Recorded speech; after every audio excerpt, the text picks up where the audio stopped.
குரு வம்சத்தினரின் இறுதி அத்தியாயம் பற்றி உங்களுக்கு தெரியுமா?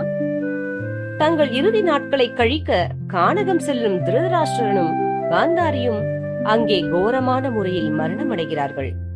அஸ்தினாபுரத்தில் அரசாட்சியை துவங்கும் யுதிஷ்டிரன் அனைவரது வாழ்வும் வளமடையும் வகையில் சீரோடும் சிறப்போடும் 36 வருடங்கள் தொடர்ந்து அரசாள்கிறான்.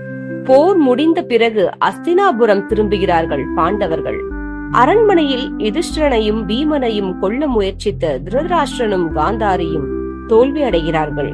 இருவரும் பாண்டவர்களுடன் அரண்மனையிலேயே தங்குகிறார்கள்.